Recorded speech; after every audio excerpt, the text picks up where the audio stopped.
अल्हम्दुलिल्लाहि वकफ़ा वसलामुन अला इबादिहिल्लज़ीना इस्तफ़ा अम्मा बअद।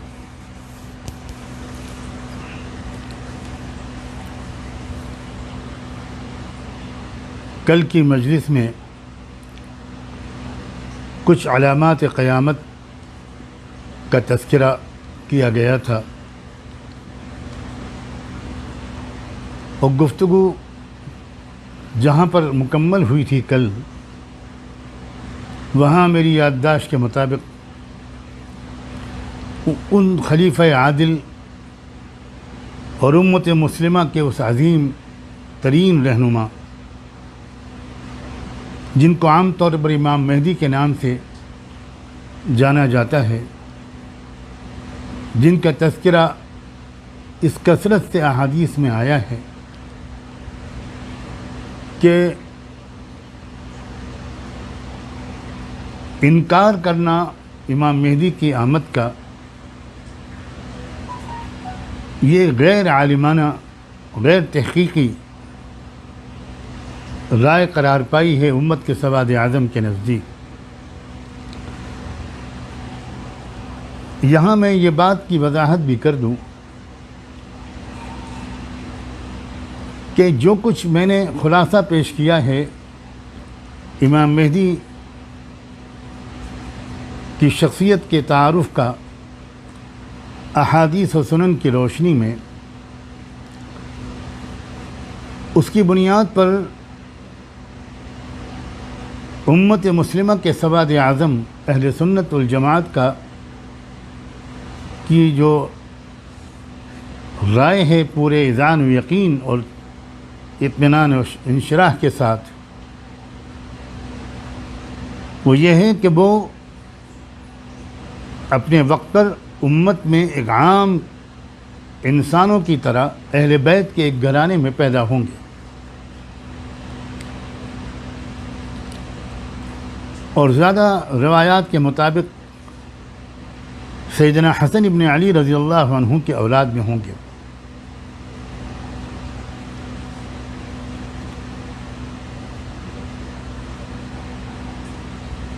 बाद हज़रात ने, बाद रिवायात में ये भी आया है कि वो सैयदना हुसैन इब्न अली रज़ियल्लाहु अन्हुमा की औलाद में थे।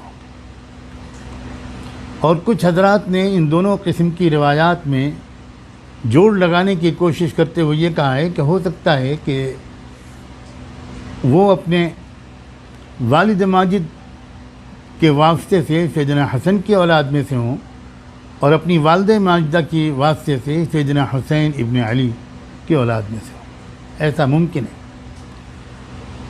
बहरहाल हमारे लिए ये तफासील बहुत ज़्यादा अहम नहीं है।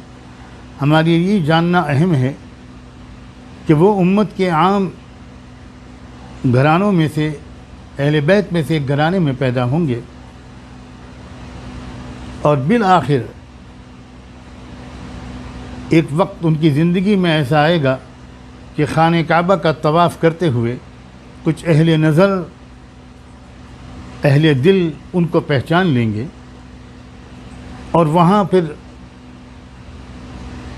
लोग उनसे बैत करेंगे और वो लोगों के इसरार से मजबूर होकर बैत लेना शुरू करेंगे और उम्मत की एक नई तंजीम नई तरह से मुनज़्ज़म होगी उम्मत और मुत्तहिद। और बहुत अरसे से जो किसी एक मरकज़ी क़यादत के इर्द गिर्द जमा होने की फ़वाइद से जो महरूम है ये उम्मत, वो महरूमी उनके ज़रिए से अब ख़त्म होगी और अहले हक़ पूरी दुनिया से खिंच खिंच कर उनका साथ देने के लिए आएंगे। और हमारा ताल्लुक़ जिस ख़ित्ते से है, इस ख़ित्ते के भी बहुत से खुशनसीब लोग, उनका बड़ा किरदार होगा उनका साथ देने में, उनकी ताकत को और उनके इक़्तिदार को मज़बूत और मुस्तहकम करने में। और वो जो जिस मरकज़ से वो अपनी जद्दोजहद शुरू करेंगे वो बैतुल मुक़द्दस होगा। और आप कम से कम इस बात पर नज़र रखिए कि आलमी सियासत का मरकज़ इस वक्त सिर्फ़ और सिर्फ बैतुल मुक़द्दस है। और ये बहुत अरसे से है। ये अलग बात है कि आम तौर पर पूरी दुनिया के सियासी रहनुमा हों या तबसरा निगार और सहाफ़ी हों, उनकी नज़रों से ये हकीकत बिल्कुल ओझल है। मरकज़ी नुक्ता आलमी सियासत का और मुल्कों की अंदरूनी सियासत का भी, मैं इससे ज़्यादा तो इस वक्त नहीं कुछ अर्ज़ करना मुनासिब समझता। शायद आइंदा कभी वक्त आएगा तो मैं इसकी ज़्यादा तफसील बयान करूँगा कि मुल्कों की दाखिली सियासत और मुल्कों की जो अंदरूनी सियासत होती है, जिसका बैनुल-अक़वामी सियासत से बज़ाहिर कोई ताल्लुक़ नहीं होता, दरअसल वो भी इस वक्त बैतुल मुक़द्दस के हालात से और वहाँ के सिलसिले में चलने वाली जो जद्दोजहद और कशमकश है, उसी से जुड़ी हुई होती है। तो नज़्म आलम में तब्दीली पहले भी जब कभी हुई है, बैतुल मुक़द्दस का उसमें एक ख़ास किरदार रहा है, और अब भी जब कभी नज़्म आलम में तब्दीली होगी तो बैतुल मुक़द्दस ही से वो तब्दीली का आगाज़ होगा। और याद आ रहा है तो मैं यहाँ पर ये बात भी अर्ज़ कर दूँ, मैं जिस वक्त जिस जगह पर हूँ वहाँ मेरे पास किताबों का ज़ख़ीरा नहीं है, और लॉकडाउन की वजह से मैं किताबें हासिल भी नहीं कर पा रहा हूँ, और न तो रमज़ान की मसरूफ़ियात में बहुत ज़्यादा मुताले का वक्त भी है।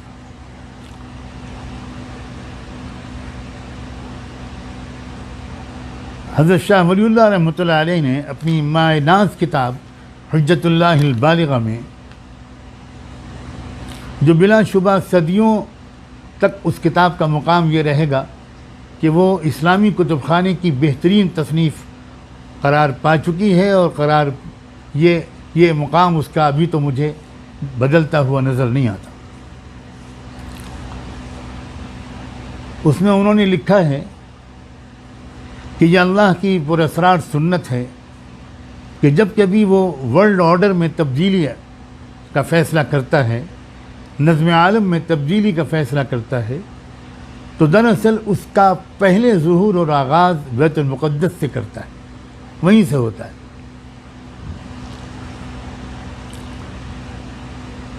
और उनके कहने के मुताबिक, उनकी तशरीह के मुताबिक, जब सफ़र मेराज में, इसरा व मेराज के सफ़र में ख़ातमुन नबिय्यीन रहमत दो आलम सय्यदना मुहम्मदुर रसूलुल्लाह सल्लल्लाहु अलैहि वसल्लम को मक्के मुकर्रमा से उठाकर और अर्श इलाही तक पहुँचाया गया था और अल्लाह के बारगाह तक पहुँचा दिया गया था, और एक ऐसे मुकाम क़ुर्ब तक पहुँचा दिया गया था जहाँ आप थे और रब्बुल आलमीन था, और तीसरा कोई नहीं था, जहाँ जिब्रील अमीन भी जिस हद तक न पहुँच सके। तो उस सफ़र में पहले आपको बैतुल मुक़द्दस ले जाया गया था। वहाँ सही हदीस के मुताबिक तमाम साबिक़ अंबिया अलैहिमुस्सलाम की आपने नमाज में इमामत की थी, उसके बाद आपको ले जाया गया था, और रिवायात के मुताबिक वापसी में भी उसी रास्ते से आपको लाया गया। हज़रत शाह वलीउल्लाह रहमतुल्लाह अलैह ने इशारा ये किया है कि दरअसल आपका जो सफ़र इसरा व मेराज था, उसमें इस बात का भी ऐलान था कि सदियों से जो नस्ल इंसानी की मजहबी और सियासी क़यादत बनु इसराइल कर रहे थे, अब वो अपनी मुसलसल बगावतों, नाफरमानियों, हुक्म अदूलियों और मुआहिदात की अहद की खिलाफ वर्जियों की वजह से उस क़यादत व इमामत के मनसब से माज़ूल किए जाते हैं, और अब ये मनसब मुहम्मदुर रसूलुल्लाह के वास्ते से आम अहले ईमान और उम्मत मुस्लिमा के हवाले किया जा रहा है। ये बहुत बड़ी तब्दीली थी तारीख़ आलम में। इसी तब्दीली की वजह से तो अल्लाह ने अपनी किताब को सूरह फातिहा के बाद सूरह बकरा और आले इमरान से शुरू फरमाया। याद रखें कि बनु इसराइल एक नस्ली पहचान है और यहूद एक मजहबी पहचान है, और कुरान मजीद ने बहुत बारीकी के साथ दोनों अल्फाज का अलग अलग जगह पर इस्तेमाल किया है। हमारे तलबे इल्म इस बात पर बहुत ध्यान रखा करें कि जहाँ पर लफ्ज़ यहूद वो कुरान मजीद में आए, वहाँ वो बनु इसराइल का तज़किरा न छेड़ दें। बहुत बहुत गलतफ़हमी ये लोगों से होती है। और जहाँ बनु इसराइल का तज़किरा हो, ये एक नस्ली आइडेंटिटी है, एक पहचान है, नस्ली शनाख्त है। वहाँ पर यहूद कह देना ये भी गलत होगा। और जैसे आजकल के हालात में सब यहूद सहयूनी नहीं हैं, मगर हर सहयूनी यहूदी ज़रूर है। तो इस वक्त सहयूनियत जो कर रही है, जो ज़ियोनिज़्म कर रहा है, उसका तज़किरा होना चाहिए इस तरह कि वो एक गिरोह है यहूद का। बहरहाल ये तो अलग मौजू छिड़ गया है इस वक्त। मैंने तलबा इल्म की खिदमत में इस बात का अर्ज़ कर देना भी लगे हाथों मुनासिब समझा। अलबत्ता जो बात मैं अर्ज़ कर रहा था वो ये कि इमाम मेहदी बैतुल मुक़द्दस से अपनी जद्दोजहद को शुरू करके बहुत वसी दायरे तक उसको फैलाएंगे और उसके नतीजे में पूरे पूरे अर्ज़ से जुल्म का ख़ात्मा होगा।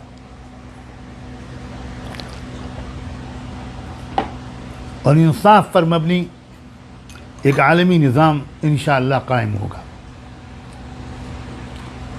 उसी जद्दोजहद में एक बहुत बड़े काम की तकमील के लिए मुअजिज़ाना और खारिक़ आदत तौर पर अल्लाह ताला हज़रत ईसा इब्न मरियम अलैहिस्सलाम को आसमानों से फिर से दोबारा ज़मीन पर भेजेंगे और वो दज्जाल का ख़ात्मा करेंगे, दज्जाल को कत्ल करेंगे। किस तरह कत्ल करेंगे, कहाँ पर कत्ल करेंगे, इसकी भी तफसीलात मौजूद हैं, मगर मैं इस वक्त उनकी तफसीलात में शायद न जाऊँ। मुझे क़ुर्ब क़यामत की कुछ मोटी मोटी अलामात इस वक्त ज़िक्र करने हैं सूरह कहफ़ के वास्ते से, सूरह कहफ़ में की तशरीह में दाखिले से पहले। इतना मैं बता दूं कि इतनी कसरत से सही अहादीस में ईसा अलैहिस्सलाम की आमद का ज़िक्र आया है कि उसका इनकार करना दरअसल एक तरह से अक़ीदे का इनकार है। उसमें इख्तिलाफ़ की कोई गुंजाइश ईमान पर रहते हुए शायद बिल्कुल नहीं। उलमा से ख़ास तौर पर मेरी गुजारिश है कि अल्लामा मोहम्मद अनवर शाह कश्मीरी रहमतुल्लाह अलैह, जो पिछली सदी के अजीम तरीन आलिम थे, जिनकी इल्मी शख्सियत पर शायद उम्मत मुस्लिमा के तमाम बाखबर हलक़ों का इत्तिफ़ाक़ है, अरब व अजम सब का। उलमा से गुजारिश है कि उनकी एक किताब अत-तस्रीह बिमा तवातर फ़ी नुज़ूलिल मसीह, इसका ज़रा बग़ौर मुताला कर लें। 70 से ऊपर हदीसें उन्होंने बड़ी मेहनत से उसमें जमा की हैं और साबित किया है कि नुज़ूल मसीह का मसला मुतवातिर हदीसों से साबित है, इसमें किसी शक की कोई गुंजाइश नहीं है। बल्कि सच्ची बात तो यह है कि ख़ुद हदीस में भी इशारा किया गया है, एक हदीस में, कि इसके बारे में कुरान मजीद में भी इशारा है।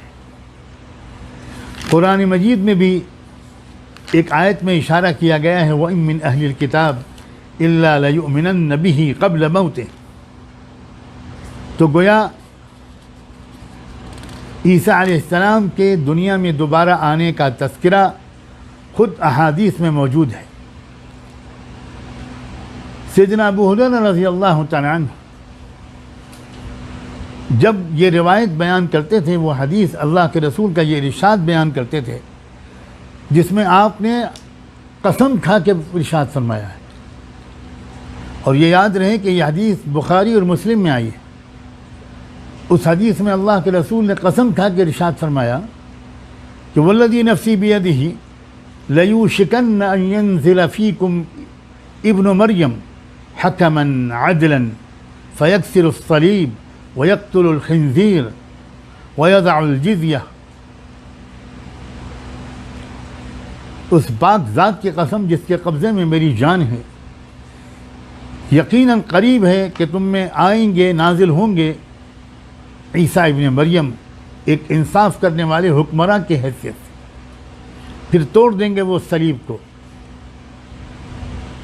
ये जहन में रहे कि फिर तोड़ देंगे वो सलीब को। जिस तरह हमारे मुआशरे में एक लफ्ज़ बोला जाता है बुत शिकनी, उससे मुराद किसी पत्थर की मूर्ति को तोड़ना नहीं होता, एक निज़ाम का खात्मा होता है, एक निज़ाम की ताकत का कुचल देना होता है।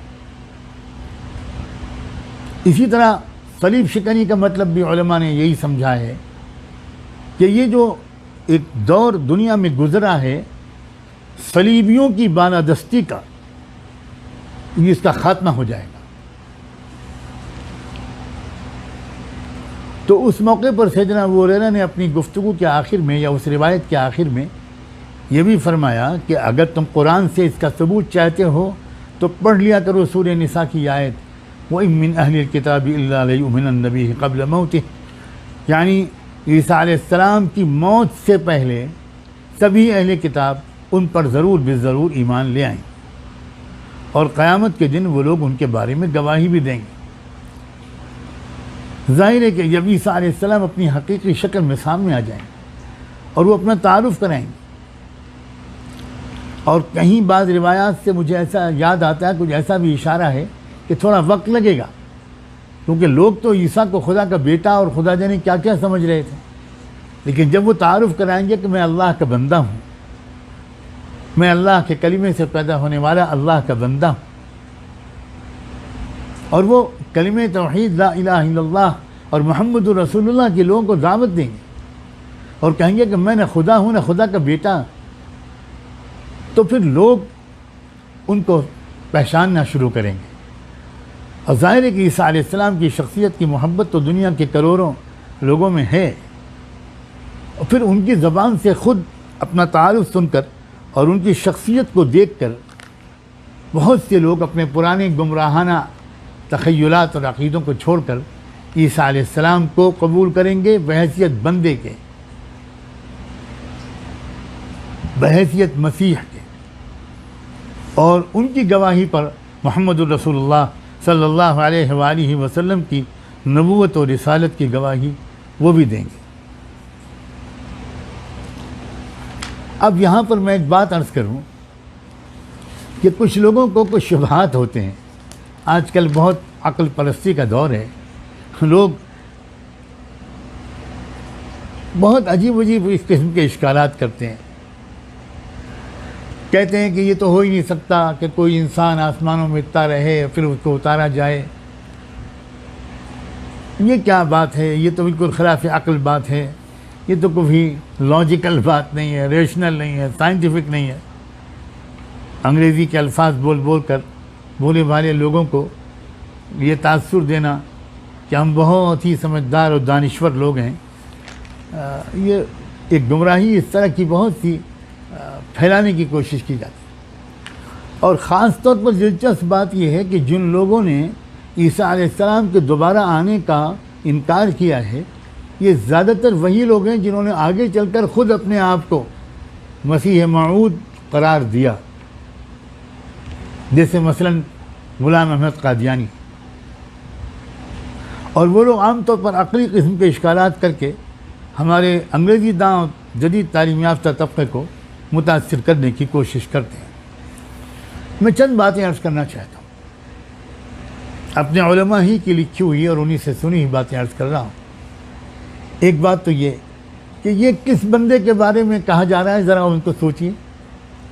उनकी तो पैदाइशी अजीब व गरीब तरीके पर हुई थी और उस पर हम सबको ईमान है, सबका ईमान है हम कि फ़रिश्ते अल्लाह के जिब्रील अमीन के तवस्सुत से उनकी माँ हज़रत मरियम सिद्दीक़ा कि वतन में वो आ गए थे, किसी मर्द ने हज़रत मरियम को छुआ भी नहीं था। वो तो कुंवारी थी, उनका निकाह भी नहीं हुआ था, और किसी गैर मर्द से उनका माज़अल्लाह ताल्लुक़ भी नहीं हुआ था। वो तो बहुत मौजिज़ाना तरीक़े पर पैदा हुए, और पैदा होने के फ़ौरन बाद, क्योंकि जब मरियम अलैहिस्सलाम अपने बच्चे को लेकर बस्ती में आईं तो बिरादरी बस्ती के लोगों ने उनके बारे में बड़े नामुनासिब ख़यालात का इजहार करना शुरू कर दिया, और माज़अल्लाह ये बुहतान लगाने लगे कि जैसे ये बच्चा जो है वो हलाल का बच्चा नहीं है, हराम का बच्चा है। तो अल्लाह ने अपनी बंदी मरियम की पाकदामी के ऐलान के लिए उस नौमौलूद पैदा होने वाले, नए पैदा होने वाले बच्चे को बोलने की कुदरत दे दी थी। यही बच्चा, ये जिसके बारे में हम कह रहे हैं कि वो उतरेंगे, उनका दूसरा मौजूदा ये हुआ कि वो माँ की गोद में थे अभी, और उन्होंने साफ साफ बात करनी शुरू कर दी, और अपने बारे में और अपनी माँ की पाकबाजी के बारे में ऐसे कलिमात बोले। तो ये किसी आम इंसान के बारे में नहीं कहा जा रहा है भाई, एक ऐसा इंसान जो शुरू से आखिर तक खिलाफ आदत तरीक़े पर उसका वजूद अल्लाह ने बख्शा है, उसको आम कायदे कानून के तहत उसकी तो पूरी ज़िंदगी ही नहीं गुजरी, उसका वजूद भी गैर मामूली तरीक़े पर हुआ। फिर आइंदा चल कर क्या अल्लाह ने उसको रूहानी क़ुव्वतें दी। अल्लाह अकबर। एक मिट्टी के पुतले से परिंदे की शक्ल वो बना देते थे, और फिर उस पर दम कर देते तो वो ज़िंदा परिंदा बनकर फ़िज़ा में उड़ जाता था। ये क्या ज़िंदगी, क्या रूहानी ताकत थी उनके अंदर। एक बिल्कुल बेजान वजूद के अंदर ज़िंदगी का मुंतकिल कर देना, अल्लाह ताला ने उनको ये ताकत भी अता की थी। और वो लोग जो अपने माँ के पेट से नाबीना पैदा हुए या कोढ़ी जैसे लाइलाज बीमारी में मुब्तला होते, उन पर हाथ फेर देते या दम कर देते तो फ़ौरन अच्छे भले हो जाते थे, आँखें रोशन हो जाती, जिस्म पर कोई धब्बा बाकी न रह जाता। हद यह है कि वो मुर्दों को ज़िंदा कर देते थे। उहयल मौता बिइज़्निल्लाह। आप गौर करें, इस शख्सियत के बारे में कहा जा रहा है कि वो आसमान से उतरेंगे। तो अगर ये अजीब बात आपको बहुत नाकाबिल कबूल लग रही है तो फिर जुर्रत कीजिए और पिछली तमाम बातों का इनकार कीजिए। माज़अल्लाह, कहिए कि हम नहीं मानते कि ईसा अलैहिस्सलाम बग़ैर बाप के पैदा हुए। कहिए कि हम नहीं मानते कि वो बचपन में उन्होंने अपनी माँ की पाकदामी की गवाही दी थी जबकि वो नए नए पैदा हुए थे, नौमौलूद थे। कहिए कि जो मौजिज़ात उनके कुरान ने बयान किए हम वो भी नहीं मानते।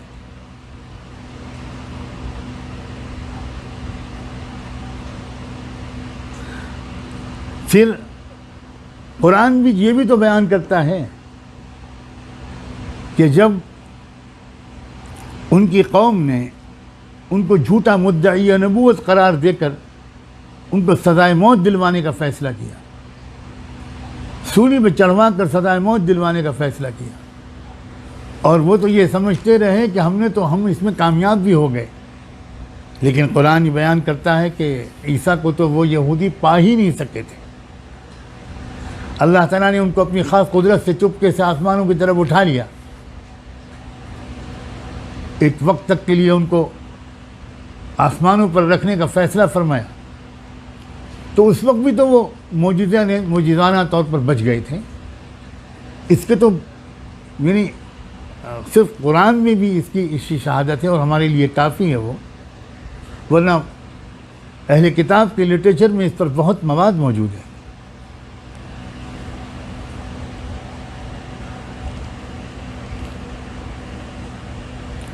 तो पहली बात, हज़रत मूसा अलैहिस्सलाम के दुनिया में तशरीफ़ लाने पर गौर करते वक्त ये जहन में रखिए कि ये मूसा अलैहिस्सलाम की शख्सियत ही निराली है।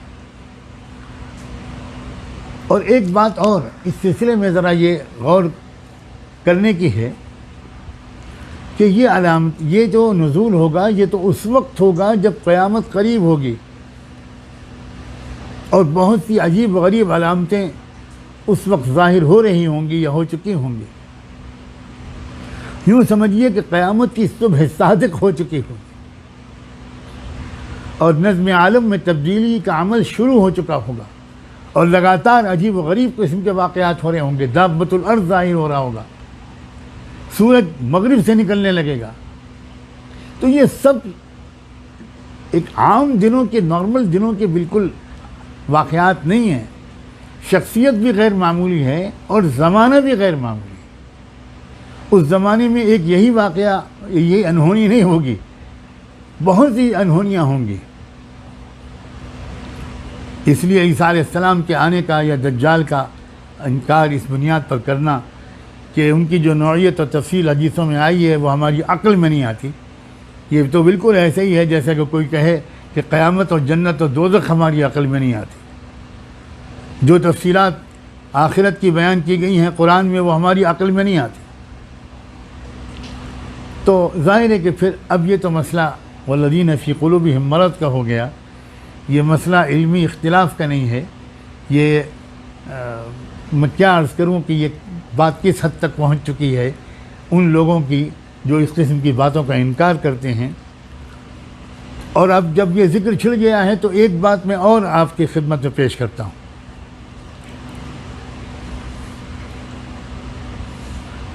कुरान के बयान के मुताबिक ईसा अलैहिस्सलाम हमारी इस दुनिया में नहीं है बल्कि वह आलम समावात में,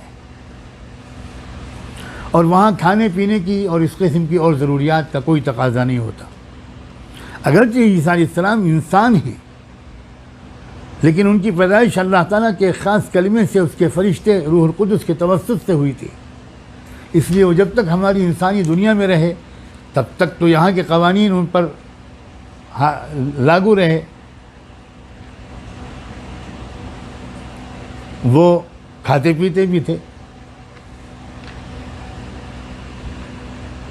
फ़उम्मुहु सिद्दीक़ा मा लिहाज़ा रसूल यअकुलु त्ताआम व यमशी फ़िल अस्वाक़ फ़उम्मुहु सिद्दीक़ा काना यअकुलानि त्ताआम। उनकी माँ भी खाना खाती थी। लेकिन याद रखें कि जब वो आसमानों में हैं तो वहाँ पर उनको जो वजूद बख्शा गया है वहाँ उनको इन चीज़ों की ज़रूरत नहीं है। शेखुल इस्लाम इब्न तैमिया रहमतुल्लाह अलैह ने बड़े साफ़ लफ्ज़ों में अपनी मशहूर किताब अल जवाब सही लिमन बद्दल दीन अल मसीह में उन्होंने लिखा है कि फलैसत हालुहु कहालति अहलिल अर्द फिल अक्ल वश्शुर्ब वल लिबास वन नौम वल गाइत वल बौल व नहवी ज़ालिक। फरमाया वहाँ आसमान पर खाने पीने और लिबास और सोने की जैसी ज़रूरियात और तकाज़ों के मामले में उनका हाल ज़मीन वालों का सा नहीं है। वहाँ वो फरिश्तों की तरह इन चीज़ों से बिल्कुल बेनियाज़ हैं। अब यहाँ मैं लगे हाथों ये भी ज़िक्र कर दूँ, आइंदा इंशाअल्लाह शायद दोबारा भी इसका तज़किरा आएगा जब दज्जाल का तफ़सीली तज़किरा होगा कि दज्जाल के क़त्ल के लिए ईसा अलैहिस्सलाम ही को अल्लाह ताला ने क्यों मुंतखब फरमाया। शायद इसमें बहुत बड़े दक़ीक़ इशारात हैं। दज्जाल की जो तफ़सीलात आप सुनेंगे तो उसके बाद आपकी समझ में पूरी तरह आ जाएगा कि साइंस और टेक्नोलॉजी की जो आखिरी दर्जे की जो ईजादात होंगी उसका इस्तेमाल कर रहा है ये दज्जाल पर्दे के पीछे से भी, और उसी का इस्तेमाल करेगा ये दज्जाल सामने आने के बाद भी। ये इसी साइंस और टेक्नोलॉजी का नुक्ते उरूज होगा। आखिरी जो उरूज मेराज हो सकती है साइंस और टेक्नोलॉजी की। आप इंशाअल्लाह दज्जाल के तफसीली तज़किरे में इन बातों को सुनेंगे। तो अल्लाह ताला ने मादी ताकत के आखिरी जो उरूज है, जिसके पास मादी ताकत इंसानी तारीख़ में सबसे ज़्यादा होगी, इंतहाई सोफिस्टिकेटेड टेक्नोलॉजी उसके पास होगी, उसके ख़ात्मे के लिए अल्लाह ने अपने उस बंदे को मुंतखब किया है जिसने कभी ज़िंदगी में एक तलवार भी नहीं चलाई, जिसने कभी हमारी इस्तिलाह के मुताबिक कोई जिहाद नहीं किया, जिसने कभी किसी फ़ौज की क़यादत नहीं की, जो सरतापा रूहानी शख्सियत है और अजीब गरीब रूहानी ताकत और तासीर उनके पास थी। आप सुन चुके कि वो मुर्दों को ज़िंदा कर देते थे, वो मिट्टी का पुतला बनाते थे और उस पर दम करते थे, वो ज़िंदा परिंदा बन के उड़ जाता था। वो बीमारों पर दम करते थे और अंधों के आंखों में रोशनी आ जाती थी। अजीब रूहानी तासीर, अजीब रूहानी ताकत। उस रूहानी ताकत को अल्लाह ताला ने रोक के रखा है, शायद ये सबक सिखाने के लिए कि मादियत का मुकाबला तुम सिर्फ मादियत से नहीं कर सकते। तुमको मादियत और साइंस और टेक्नोलॉजी के मुकाबले के लिए बहुत ज़्यादा तवज्जो अपनी रूहानी ताकत के मजबूत करने में लगाना चाहिए। और रूहानी ताकत मजबूत होती है तक़वे से, ताल्लुक़ में अल्लाह से, गुनाहों से बचने से, कसरत ज़िक्र से, खलवत और तन्हाई के अहतमाम से, सालिहीन की सोहबत से। रूहानी ताकत नमाज से, रुकू से, सजदे से, तिलावत से, ज़िक्र से, तवाफ़ से, हज से, रोज़े से, सालिहीन की मोहब्बत और उनकी नज़र में आने से उसे रूहानियत बढ़ती है। पता ही चला कि इस आखिरी दौर में दुश्मनों और शैतानी ताकतों के हमले के लिए सबसे ज़्यादा तवज्जो जो करनी चाहिए तुमको, वो अपनी रूहानियत को मजबूत करने की तरफ करनी चाहिए। तुम खाली साइंस और टेक्नोलॉजी पर मेहनत करते रहोगे तो तुम 500 साल भी अगर मेहनत करोगे तो तुम वहाँ नहीं पहुँच सकते जहाँ तुम्हारा दुश्मन पहुँच चुका होगा। इसलिए तुम बेशक ज़रूरी हद तक तुम असबाब इख्तियार करो, बिल्कुल। वाइदु लहुम मस्ततातुम मिन कुव्वा, जो कर सको वो करो, लेकिन तन्हा उस पर इन्हिसार मत करना। तुम्हें गलबा पहले भी कभी तन्हा ज़ाहिरी असबाब के ज़रिए से नहीं मिला था और आइंदा भी कभी भी तुमको सिर्फ ज़ाहिरी असबाब के ज़रिए गलबा नहीं मिला। अगर ज़ाहिरी असबाब ही फतह व शिकस्त के मयार होते तो बदर में कभी अहले बदर को 313 सहाबा और उनके कायद मोहम्मद रसूलुल्लाह को फतेह हासिल ना होती। फरिश्ते उतारे गए थे वहाँ। क्या मतलब फरिश्ते उतारने का? फरिश्ते रूहानी ताकत को मजबूत करने के लिए आए थे। वमा जअलहुल्लाहु इल्ला बुशरा लकुम, ये बुशरा जो कुरान में 2 मरतबा कहा गया है कि ये तो हमने तुमको अंदर से कल्बी सकीनत अता करने के लिए दिया था। ये कल्बी सकीनत रूहानियत वालों को मिलती है। और हम देख रहे हैं हमारे पड़ोस में तो दुनिया की गरीब तरीन कौम है, बिल्कुल लाचार, बेसहारा, कुछ नहीं है उनके पास। और हम ये देख रहे हैं कि पिछले 40 साल तो हो गए, दुनिया की सबसे बड़ी मादी ताकतों ने बारी बारी उनको अपना गुलाम बना लेना चाहा, लेकिन आज तक कोई कामयाब ना हो सका। कोई दुनिया में कह सकता है कि उन लोगों ने मादी ताकत से इन दुश्मनों को शिकस्त दी है? हरगिज़ नहीं कोई कह सकता। बेशक वो मुकाबला भी करते हैं, लेकिन उनको पहचानने वाले ये बात जानते हैं कि उनका भरोसा मादी ताकत पर कभी नहीं होता, उनका भरोसा रूहानी ताकत पर होता। तो बहुत पुरानी पुरानी मिसालों के साथ हमारे सामने अपने दौर की एक मिसाल मौजूद है। इसलिए मैं अपने नफ्स से भी कहता हूँ, और दरअसल इसी के बयान के लिए मैंने ईसा अलैहिस्सलाम के नुज़ूल का तज़किरा भी शुरू में करना ज़रूरी समझा, ताकि लोग मालूमात की तरफ सिर्फ न जाएं, सिर्फ ये ना समझें कि आखिरी ज़माने की स्कैटोलॉजी का इल्म, ज़रा आओ कुछ नई नई बातें सुने, उस पर बैठ कर आपस में तफसीरें करें। ये न करो मेरे दोस्तों। ये बातें तफसीरें करने के लिए नहीं कही जा रही, ये बातें इसलिए कही जा रही हैं कि हम सब कोने में बैठ कर कहीं रोएं, हम अपने अल्लाह से माफ़ी मांगें, तलाश करें कोई ऐसा माहौल, कोई ऐसा रहबर, कोई ऐसा मुरब्बी, कोई ऐसा गाइड, कोई ऐसा रहबर जो किसी तरह हमको गुनाहों की दलदल से निकाल दे, गफलत और माफियत की ज़िल्लतों से निकाल दे और हमें मसनून तरीक़े पर रूहानियत अता कर दे। सुन्नत के मुताबिक हमसे आमाल करा कर तक़वा अता हमको अल्लाह से दिलवा दे। यह है मकसद इसका शेर होने का। ईसा अलैहिस्सलाम का जो दोबारा भेजा जाना अल्लाह ने तय फरमाया, उसका एक बहुत बड़ा पैगाम यही है कि बहुत मादी हथियारों से लेस अपने दुश्मनों के मुकाबले में तुम अपने को कमज़ोर मत समझना, ये देखकर कि हमारे पास तो वो ताकत और टेक्नोलॉजी और साइंस नहीं है। तुम अपनी रूहानियत के ज़रिए से उस सब की कमी को पूरा कर सकते हो। तुम अपनी रूहानियत को बढ़ाओ, तुम ज़्यादा तवज्जो दो।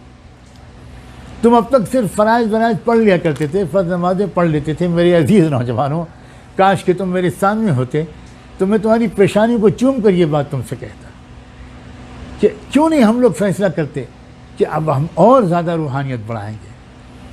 दुनियावी लिहाज से हम किसी एक मुकाम पर आकर ठहरते नहीं।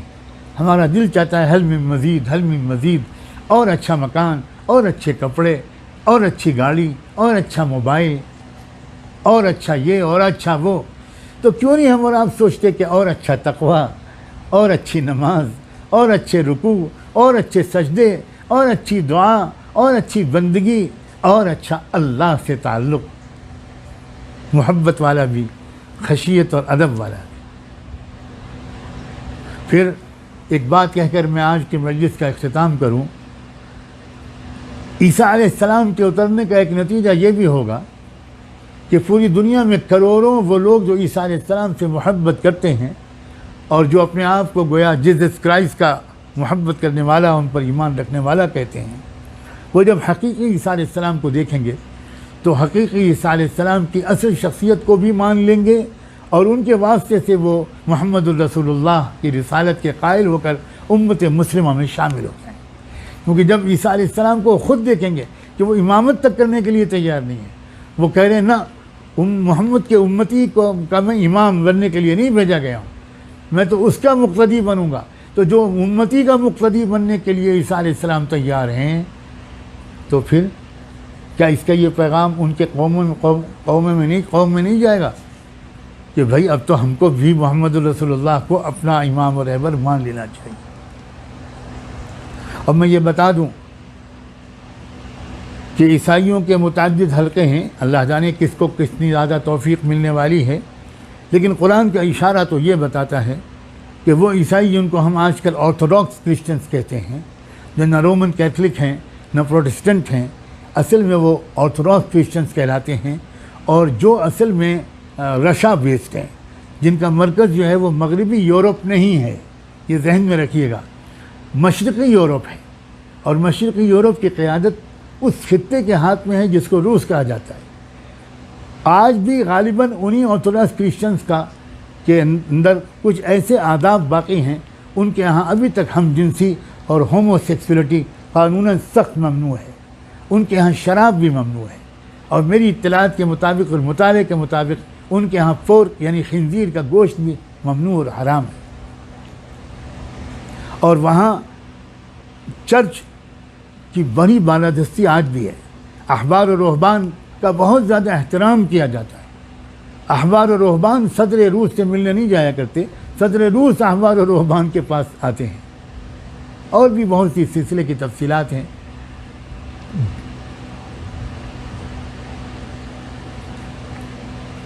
हो सकता है कि सबसे पहले ईसा अलैहिस्सलाम को पहचानने में ऑर्थोडॉक्स क्रिश्चियंस पहल करें, ये बहुत से लोगों का गुमान है और मेरा भी दिल इसी तरफ माइल है। गैब में क्या लिखा हुआ है उसका इल्म सिर्फ अल्लाह के पास है। फिर इमाम मेहदी की शख्सियत के बारे में एक बात और अर्ज़ कर दूँ।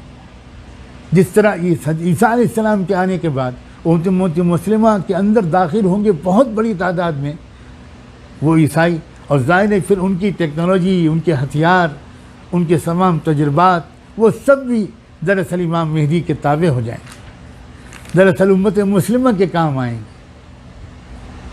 फिर ये जो इमाम मेहदी की शख्सियत है उसके बारे में भी ऐसा लगता है कि अल्लाह के ये जो हमारे शिया हज़रात का एक थोड़ा सा अलग तख़य्युल है, बल्कि थोड़ा नहीं काफ़ी अलग तख़य्युल है इमाम मेहदी के बारे में।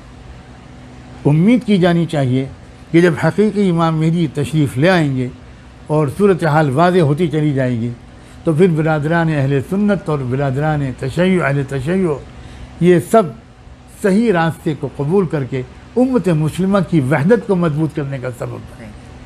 और मैं ये बात अपनी तरफ से इतनी बड़ी बात नहीं कह रहा हूँ, मेरी बिल्कुल औकात नहीं है कि मैं इतनी अजीम बात कहूँ। इमामुल मुहद्दिसीन हज़रत मौलाना इमाम अल्लामा अनवर शाह कश्मीरी रहमतुल्लाह अलैह वो ये बात फरमाया करते थे।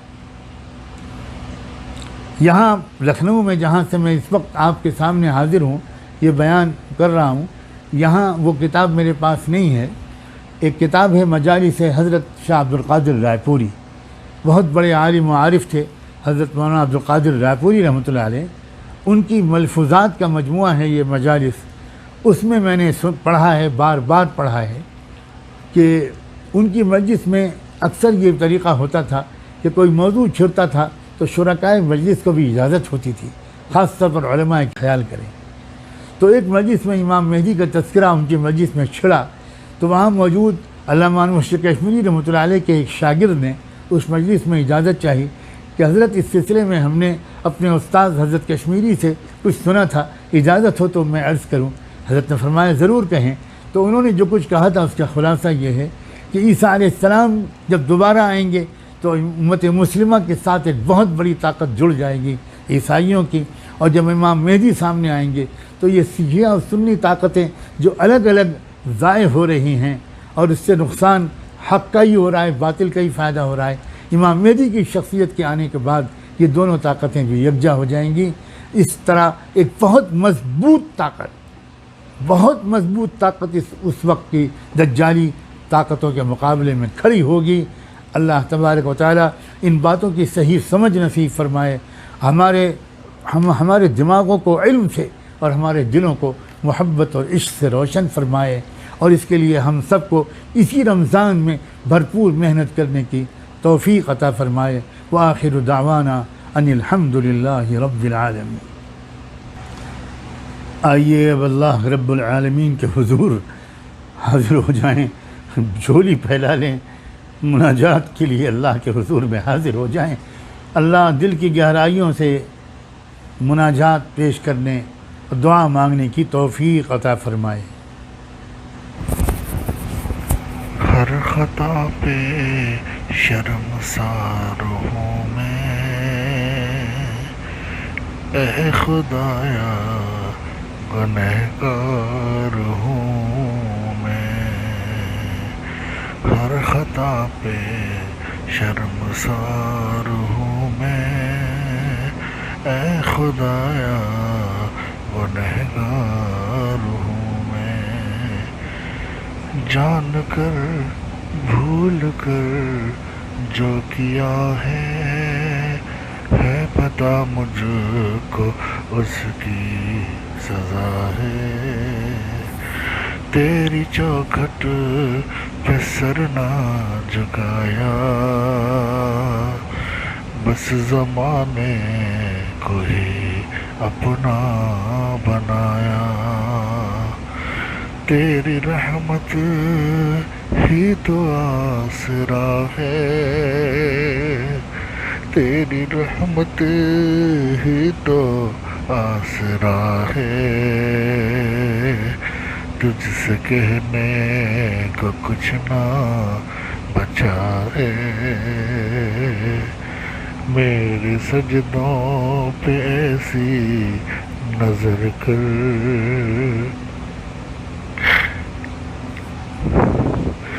मेरे सजदों पे ऐसी नजर कर। मैं अंधेरों में हूँ तू सहर कर, इन दुआओं में ऐसा असर दे। रब्बे काबा मुझे माफ़ कर दे, इन दुआओं में ऐसा असर दे। रब्बे काबा मुझे माफ़ कर दे। नेकियों से मुझे जोड़ दे तू, फिर मेरा रुख इधर ही मोड़ दे तू। ऐसा रास्ता मुझे तू दिखा, या रब तू ही है आसरा। हर ख़ता पे शर्मसार हूँ मैं, ऐ खुदाया गुनहगार हूँ मैं। माँओं से बढ़कर है प्यार तेरा, और तेरे सिवा कौन है मेरा। गिर न जाऊं मुझे तू उठा, या रब तू ही है आसरा, हर खता पे शर्मसार हूँ मैं, ए खुदाया गुनहगार हूँ मैं। मेरे आंसू सवाली है तेरे, मेरे आंसू सवाली है तेरे, गिर रहे हैं ये दामन पे मेरे, अब तू सुन ले मेरी है खुदा, या रब तू ही है आसरा, हर खता पे शर्मसार हूँ मैं, ऐ खुदाया गुनहगार हूँ मैं। इन दुआओं में ऐसा असर दे रब काबा, मुझे माफ़ कर दे रब काबा, मुझे माफ़ कर दे।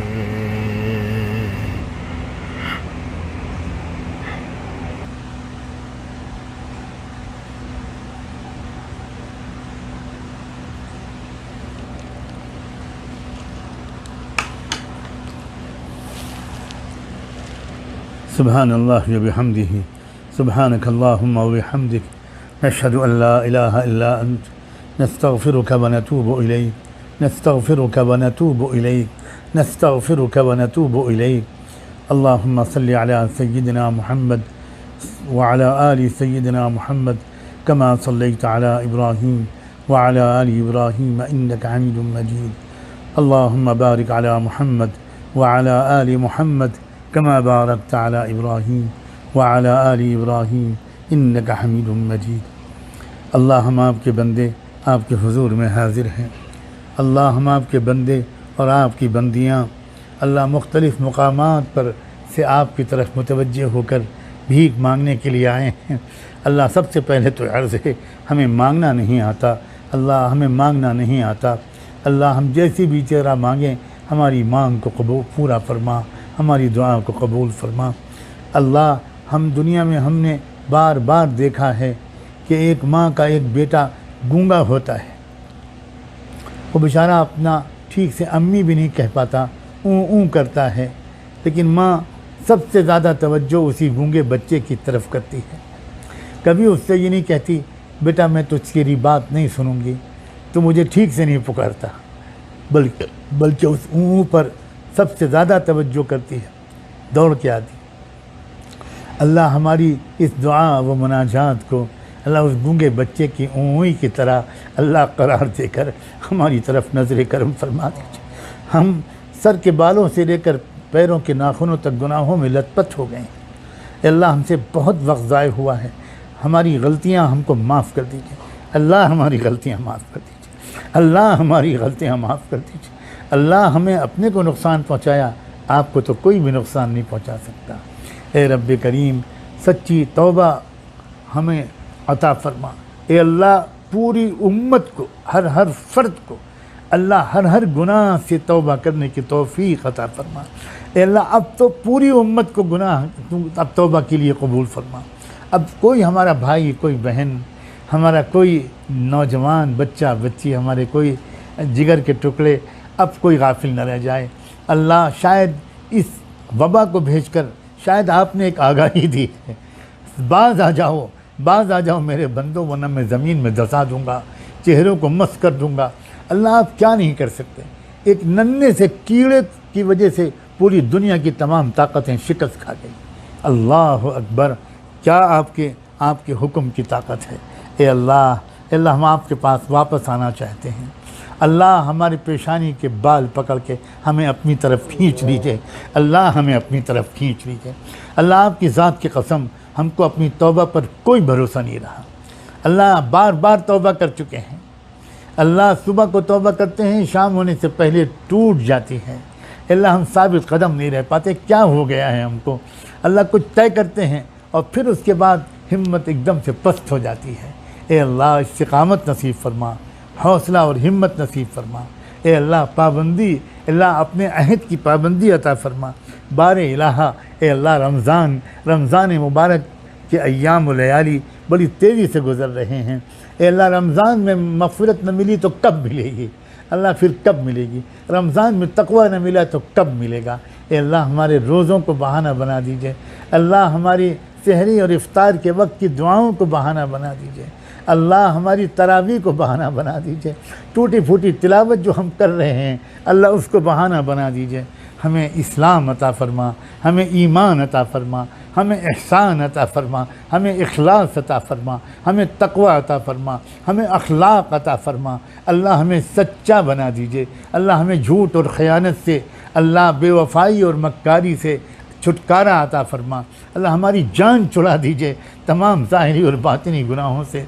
ए अल्लाह हमें माफ़ करने वाला बना, हुस्न ज़न रखने वाला बना, नेक गुमान करने वाला बना। अल्लाह कोई गलती हम किसी की देख भी लें तो उसके लिए उज़्र तलाश कर लेने वाला बना। ए अल्लाह, ए अल्लाह, ए अल्लाह हमें लोगों की इज़्ज़त करने वाला बना, छोटों के साथ शफ़क़त और मोहब्बत का मामला करने वाला बना, अपने बड़ों का अदब व एहतराम करने वाला बना। अल्लाह हमको अपने माँ बाप और असातिज़ा की आँखों की ठंडक बना। ए अल्लाह हमारी ज़ात से कम हमारे माँ बाप को और हमारे बड़ों को तकलीफ़ न पहुँचे। अल्लाह कोई अज़ियत न पहुँचे। हम राहत नहीं पहुँचा सकते तो हमारी वजह से कोई अज़ियत तो न पहुँचे। अल्लाह हमको सब्र नसीब फरमा। अल्लाह हमको अफ़्व दरगुज़र का हौसला नसीब फरमा। ए रब्ब करीम, ए अल्लाह हमको सखावत की सिफ़त नसीब फरमा। ए अल्लाह आपके बहुत से बंदे और बंदियाँ दुआओं के लिए मैसेजेस भेजते हैं। अल्लाह रोज़ाना सैकड़ों हज़ारों के पैगाम आते हैं और कितने होंगे जो पैगाम नहीं भेज पाते होंगे। ए अल्लाह, ए अल्लाह, ए अल्लाह अपने इन बंदों की, इन बंदियों की सबकी दुआओं को कबूल फरमा। किसी के घर में अगर कोई बीमार है अल्लाह उसको शिफा कामिल अता फरमा। कोई और परेशानी है तो उसको दूर फरमा। ए अल्लाह आफ़ियत नसीब फरमा, सेहत नसीब फरमा। ए अल्लाह आपके लाखों बंदे बल्कि करोड़ों पूरी दुनिया में कहाँ कहाँ फंसे हुए हैं, बेरोज़गार। अल्लाह इस हालत में भी रोज़े रख रहे हैं। अल्लाह बग़ैर खाए पिए भी रोज़े रख रहे हैं, घर में कुछ नहीं है और फिर भी रोज़े रख रहे हैं। अल्लाह अपने ऐसे बंदों बंदियों को तो प्यार कर लीजिए, अल्लाह प्यार कर लीजिए और अल्लाह उनकी दुआओं को हुक्राह को कबूल करके पूरी उम्मत पर से बला उठा लीजिए। अल्लाहुम्मा अर्हम उम्मत मुहम्मद सल्लल्लाहु अलैहि वसल्लम, अल्लाहुम्मा अग़फ़िर लि उम्मत मुहम्मद सल्लल्लाहु अलैहि वसल्लम, अल्लाहुम्मा अंसुर उम्मत मुहम्मद सल्लल्लाहु अलैहि वसल्लम। अल्लाह आपके नेक बंदे और बंदियाँ दुनिया में जहाँ भी दुआ करते हों उनकी दुआओं में हमें शामिल फरमा, उनकी दुआओं में हमें शामिल फरमा, उनकी दुआओं में हमें शामिल फरमा। ए रब्ब करीम, ए अल्लाह, ए अल्लाह, ए अल्लाह हरमैन शरीफैन के दरवाज़ों को खुलवा दीजिए। ए अल्लाह, ए अल्लाह अपना दरबार, अल्लाह अपने दरबार के दरवाज़े खोल दीजिए, गलतियों को माफ़ फरमा दीजिए और अल्लाह जल्द से जल्द, जल्द से जल्द, जल्द से जल्द हमें भी वहाँ अदब और मालिहाना मोहब्बत के साथ हाज़री आता आज़ादी देने वाला बना दे। ए अल्लाह, ए अल्लाह आप मुसब्बिबुल अस्बाब हैं, आप मुसब्बिबुल अस्बाब हैं, आप गनी हैं अल्लाह, आप सब कुछ कर सकते हैं। अल्लाह अपने करम से हाज़री आसान फरमा, हाज़री आसान फरमा। कितना दिल चाह रहा है कि भागते हुए जाएं, सर झुकाए मुजरिम की तरह माफ़ी मांगें, दरबार खुदाबंदी में हाजिर हों, हजर अस्वद को चूमें, अल्लाह बैतुल्लाह के ग़िलाफ़ से लिपट कर माफ़ी मांगें। ए रब्ब करीम, ए अल्लाह कितना जी चाहता है रौज़तुल जन्नह में हाजिर हों, सजदे में गिर कर माफ़ी मांगें, क़दम शरीफ़ैन के पास सर झुकाकर हाजिर होकर सलाम पेश करें और माफ़ी मांगें। अल्लाह आप भी माफ़ कर दीजिए और अपने महबूब से भी माफ़ करवा दीजिए, अपने महबूब से भी माफ़ करवा दीजिए। अल्लाह हमने आपके हुक्मों को तोड़ा और आपके महबूब को बहुत अज़ियत पहुँचाई है, बहुत अज़ियत पहुँचाई है। ए रब्ब करीम हम शर्मिंदा हैं, हमें हमारी निदामत के पैगाम को अपने महबूब तक भी पहुँचा दीजिए। और रब्ब करीम, रब्बुल आलमीन, ए अरहमुर राहिमीन, ए हन्नान व मन्नान, ए गफ़्फ़ार व सत्तार आज माफ़ कर दीजिए, माफ़ कर दीजिए, माफ़ कर दीजिए। अल्लाह मान जाइए, अल्लाह मान जाइए। अल्लाह जिसकी जो भी जायज़ ज़रूरियात है वो सब पूरी कर दीजिए। ए अल्लाह, जितने आपके बंदे और बंदियाँ इन दुआओं में शरीक हैं, और अल्लाह जो नहीं शरीक हो सके वो भी, अल्लाह उन सब की दुनिया और आखिरत में दोनों जहान की सबको खुशियाँ अता फरमा। हम सबको दोनों जहान की भलाई अता फरमा। अपने अज़ाब से, अपनी सज़ा से, और दज्जाल के फ़ितने से, माल के फ़ितने से, औरत के फ़ितने से, अल्लाह शोहरत और जाह के फ़ितने से हम सब की पूरी पूरी हिफाजत फरमा। व सल्लल्लाहु तआला अला खैरि खल्क़िही सय्यिदना मुहम्मद व अला आलिही व सहबिही अजमाइन बिरहमतिका या अरहमर राहिमीन।